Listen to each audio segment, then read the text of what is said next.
Hello दोस्तों, नमस्कार। पीके study में आप सभी का स्वागत है। आज मैं यूपीपीसीएल जेई के जो स्टूडेंट तैयारी करते हैं इलेक्ट्रिकल वालों के लिए प्रिपरेशन में अपनी स्ट्रेटजी 150 प्लस कैसे बनाएं। अपनी योजना ऐसे बनाएं कि मतलब जो है लक्ष्य आसानी से प्राप्त किया जा सके। तो दोस्तों, इसके लिए आपको बहुत ही ध्यानपूर्वक आपको ये सब पढ़ाई करना पड़ेगा और ये समझ लीजिए आपको बाहरी जो टेंशन है उससे मतलब फ्री फ्रॉम एकदम मतलब मुक्त होना चाहिए उससे। आप किसी बाहरी टेंशन कोई लेने की ज़रूरत ही नहीं है आपको। आप जैसे आपको एक स्ट्रेटजी बनाना होगा कि आप भाई कि मैंने कितना पढ़ा कितना नहीं पढ़ा, आपको कितना सिलेबस रह गया है अभी। तो दोस्तों, आप पहले सबसे पहले आप काम करिएगा एक तो 3-4 टॉपिक पे मैं बात करने वाला हूँ जो आपको 150 प्लस स्कोर के आगे ले जाएगा। कैसे आपको मैं बता दूँ दोस्तों, जो यूपीपीसीएल जेई है वो बहुत ही ब्रॉड सिलेबस बनाता है। उसका मतलब जो सिलेबस कहीं से मतलब उसका फिक्स ही नहीं है कि मतलब उसका सिलेबस कहीं से है। ठीक, उसका जो अनलिमिटेड सिलेबस है। एक होता है एसएससी जे वगैरह और अदर स्टेट जो मतलब जेई के लेवल का एग्ज़ाम जो कराता है, उसका एक फिक्स होता है कि भाई यहाँ से मैं पूछूंगा, आप यहाँ से कीजिएगा। तो दोस्तों, अगर आप यूपीपीसीएल जेई की तैयारी करना चाहते हैं तो सबसे पहला स्टेप जो होगा आपको स्टेप 1 में क्या करना होगा, आपको सबसे पहले टेंशन मुक्त होना चाहिए। टेंशन मुक्त ये होना चाहिए कि मतलब आपको किसी चीज़ की मतलब कोई फिक्र ना हो कि मतलब सिवाय आपको पढ़ाई की नशा जैसे चढ़ना चाहिए, जैसे एक नशेड़ी होता है उसके लिए मतलब बस वही चीज़ आपको भी एक नशा हो जाना चाहिए कि बस मेरे को पढ़ना है, कैसे भी पढ़ना, चाहे जैसे पढ़ना होगा आपको। ठीक, आपके लिए उसको टाइम निकालना ही पड़ेगा। तो दोस्तों, आप तो पढ़ने के लिए दूसरी बात यह है कि आप सबसे पहले दूसरा पॉइंट जो आपको बता दूं मैं, पॉइंट नंबर 2 में ये है कि आप जो है बुक को मतलब पहले एक एक पेज पे मतलब अपना सब वो लिखिए कि मतलब हमको कौन कौन सा सब्जेक्ट पूर्णतः एकदम क्लियर मतलब क्लियरली जो है क्लियरली उसे पता है। ठीक दोस्तों, तो कहने का मतलब मेरा ये है कि आप उस सब्जेक्ट ले, जैसे मान लीजिए अब बीडब्ल्यू हो गया, मशीन हो गया, पावर सिस्टम हो गया, इलेक्ट्रॉनिक्स हो गया। तो आपको जैसे बी डब्ल्यू में आपको क्लियर पूर्ण रूप से पता है और कोई लोग को भी पता भी नहीं, तो आपको उसको एक मार्क बनाइएगा। जैसे मैं बी डब्ल्यू का मान लीजिए मेरे को बी डब्ल्यू को मैंने कंप्लीट कर लिया है। ठीक, आप उसका एमसीक्यू कीजिए जितना हो सके कहीं से भी बने। तो दूसरी बात यह है, तो आप उसको ध्यानपूर्वक ये सब नोट पॉइंट में लिखते जाइएगा। नोट पॉइंट में लिखने के बाद आपको ये फिर उसके बाद आप सब्जेक्ट में आप देखेंगे, जैसे आप बी पढ़ रहे हैं तो बी में आपको इलेक्ट्रिसिटी एक चैप्टर होता है। तो आप इलेक्ट्रिसिटी चैप्टर के अंदर जो जो जो हेडिंग डाला मतलब बात करते हैं जो जो टॉपिक है उसको आप क्लियर कीजिए। जैसे रेजिस्टेंस क्या होता है, करंट क्या होता है, और रेजिस्टेंस लॉ क्या होता है, ओम्स लॉ क्या होता है, ये सब वगैरह आपको एक एक बेसिक चीज़ भी पता होना चाहिए। मतलब आप ऐसे ये नहीं कि मतलब आप लिखे हैं, ठीक, लिख के नहीं, आप उसको बनाइए कि आप ओम्स लॉ, तो आप अपने दिमाग में ये सोच के चलिए कि अब ओम्स लॉ होता क्या है। ठीक, क्या क्या हो सकता है इसमें, क्या क्या पॉइंट बन सकते हैं, आप उस तरह के दिमाग में अपने सोचिएगा इसको।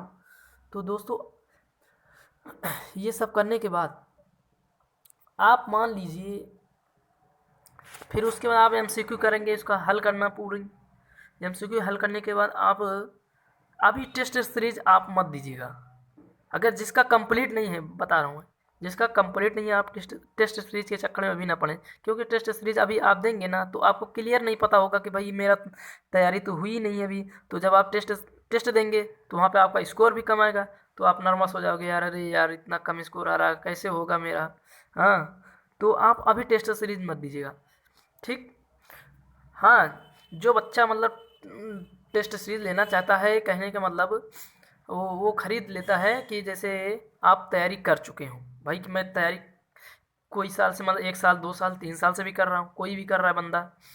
हाँ, कोई कर रहा है अभी से शुरुआत कर रहा है, कोई 2 साल से शुरुआत कर रहा है। तो आपको जब तक क्लियरली किसी टॉपिक या सब्जेक्ट के बारे में नॉलेज ना होना तब तक आप फिर वही बात रहेगा कि ना टेस्ट देंगे तो स्कोर कम आएगा तो आप नर्वस हो जाओगे, सीधी बात है। आप कहोगे यार मेरा होगा ही नहीं। तो दोस्तों, आप इससे बचें अभी। तो पहले आप अपना सिलेबस को कवर कीजिएगा, सिलेबस जितना हो सके आप करिए। फिर उसके बाद जनवरी स्टार्टिंग टाइम पे आप टेस्ट सीरीज़ लगाना शुरू कर दीजिएगा। ठीक, मैं कहता हूँ ना, मतलब कि आप टेस्ट सीरीज देंगे भी, क्योंकि अभी नहीं, आपका जब सिलेबस कंप्लीट हो जाए तब। दोस्तों, इससे क्या होता है कि आपका मनोबल ऊंचा होगा कि भाई हाँ, मेरा कुछ भी स्कोर तो आ रहा है ना, है कि नहीं। अगर आपका बिना तैयारी के करेंगे टेस्ट सीरीज देंगे, वही होगा कि कुछ मतलब आपका एवरेज भी नहीं आ रहा है, तो क्या मतलब है, तो आप नर्वस भी होंगे ना दोस्तों। और तीसरा पॉइंट ये है, आप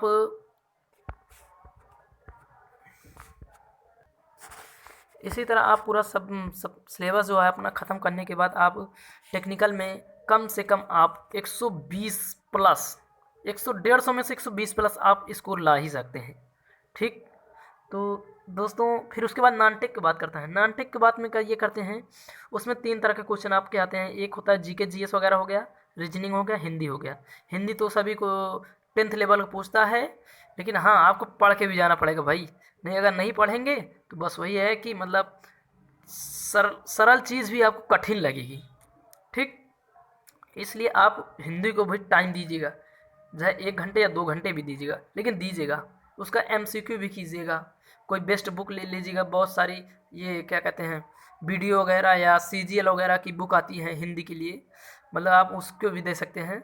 और रीजनिंग की बात करें तो आप रीजनिंग भाई डेली लगाना, आपको प्रैक्टिस करना पड़ेगा।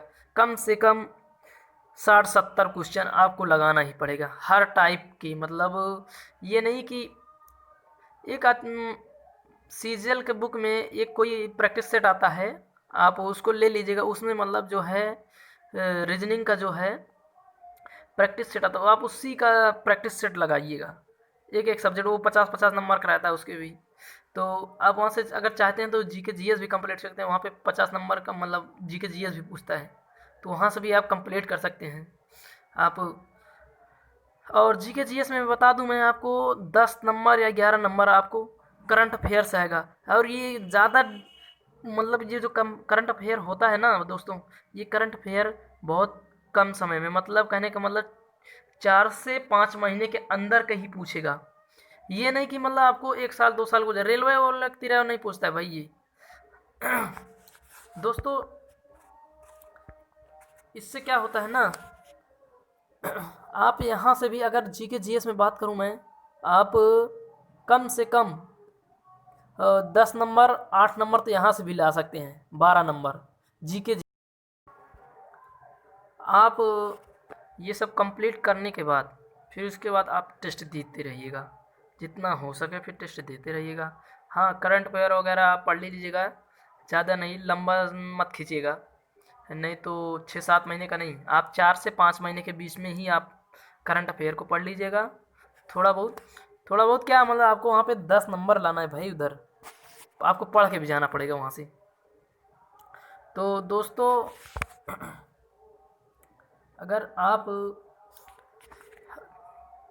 रही बात, दूसरी बात ये है कि सबसे पहले आपको ये काम करना होगा, जितना हो सके आप बाहरी चीज़ जो अट्रैक्शन है उसको दूर रहिए। सिवाय आपके बुक अभी दिखना चाहिए भाई। 2 महीने के बाद है, उसके बाद लाइफ तो सेट हो जाएगी ना, तब उसके बाद मजा करना। ठीक, अभी तो बस पढ़ाई करो कैसे भी, मतलब आप, रीज़न ये है कि वैकेंसी पे भी कम आई है। आप समझ रहे हैं, फाइट करना बहुत ही कठिन है अभी, समझ लीजिए दोस्तों। कम से कम आपको नॉन टेक में 35 नंबर लाना होगा, इधर 120 प्लस ही लाना पड़ेगा आपको यहाँ से टेक्निकल से। तो आप मान के चलिए तो 155 प्लस रहेगा। आप देख रही हैं, तो सीट वगैरह बहुत कम ही है पिछली तरह की बार, तो जिससे कंपटीशन बहुत हाई फाई होने वाला है अब की बार। तो मैं यही कहूँगा कि आप सब अपनी तैयारी ईमानदारी के साथ कीजिएगा। ठीक दोस्तों, और ऐसे ही मोटिवेट होने के लिए हमारे चैनल को सब्सक्राइब करें, लाइक करें और शेयर करें दोस्तों। धन्यवाद। और मैं ये बता दूं, जो ये स्ट्रेटजी मैं बताया हूँ ना, 100% आप ये स्कोर ला सकते हैं। ठीक, धन्यवाद दोस्तों।